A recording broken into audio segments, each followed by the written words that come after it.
Hi everyone, I'm Kendra, and this summer we are getting kids outside.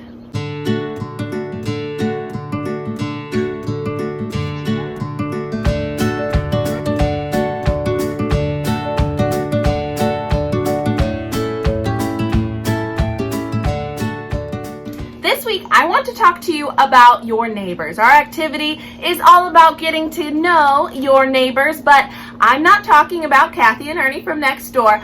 I'm talking about the furry and feather friends right outside your door. In this week's activity, we are taking a look at all of those creatures that we share this earth with.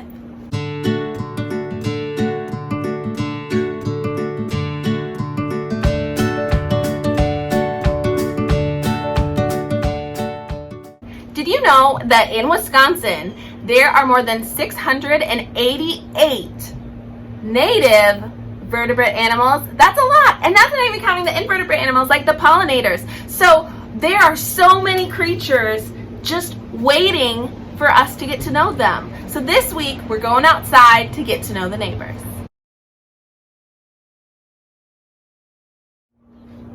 The first step in today's activity is to get your materials ready. Now, you may have seen my other video all about the nature journal. Remember, this is totally optional. It depends how formal you want to be with your activities this summer. But if you want a nature journal, don't forget, I do have a free link to what I created for my boys. You just have to watch through that other video and you can get the free PDF file that I created for us to use. It's super easy. You can just print it out and staple it together. But if you don't want to do that, just grab a notebook, or you can just do this activity without it. Now that you have your nature journal, make sure you have something to record your observations with. That could be a pencil, colored pencils, crayons, markers, whatever you think is best. Also optional, you might want to grab some binoculars to get a better view of those animals, and you might want to bring a camera to document some of the neat creatures that you're going to see.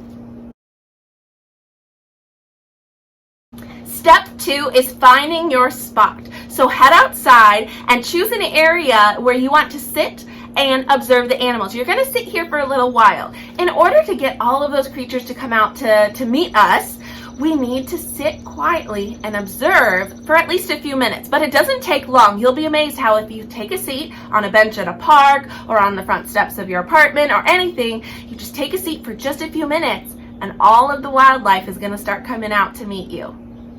Once those animals start to appear, that's when we move on to step 3, and that is recording your observations.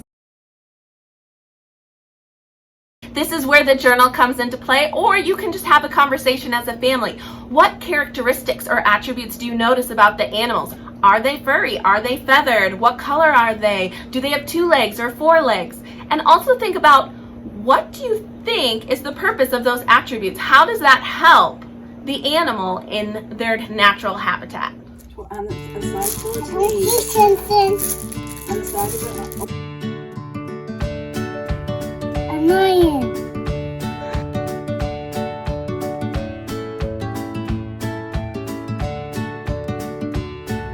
Bumblebee.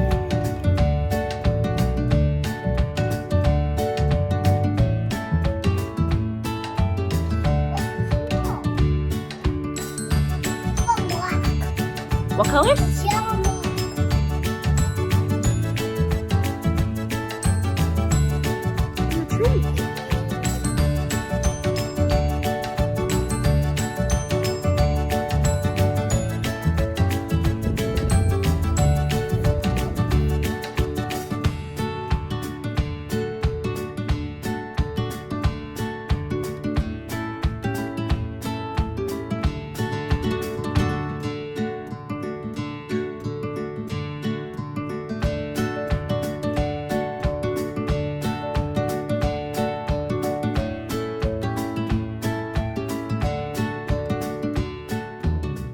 My favorite part of observing the animals is actually recording the observation by drawing. My boys and I, we love to draw what we see. So we decided to use our colored pencils and our nature journals to draw pictures of all the animals that we found in our yard. You may want to instead take pictures, or, well, really, we did both. And either way, it's a great way to document what animals you are seeing. Now, if you want to go a step further, there are some resources down below. The Department of Natural Resources has lists of all the native creatures, and they even have a bird checklist so that you can start to identify what animals you are seeing. Once you've taken the time to really see and explore a lot of the different animals in your area, feel free to take it a step further and actually start categorizing them. How many different birds did you see? Group them up. How many different ground animals did you see? How many pollinators or other insects did you see?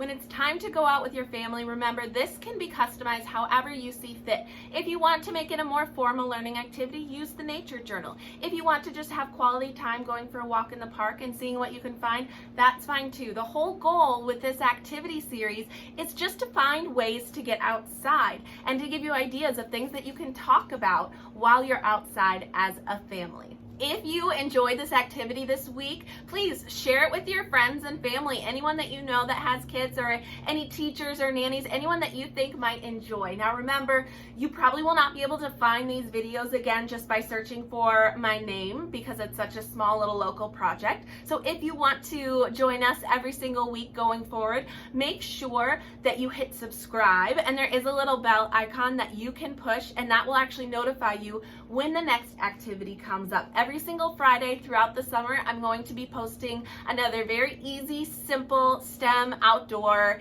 experiment or activity that you can do with your family. Also remember, make sure to respect your animal friends. Give them their space, don't chase them around, observe from afar, and always show them kindness. Have fun!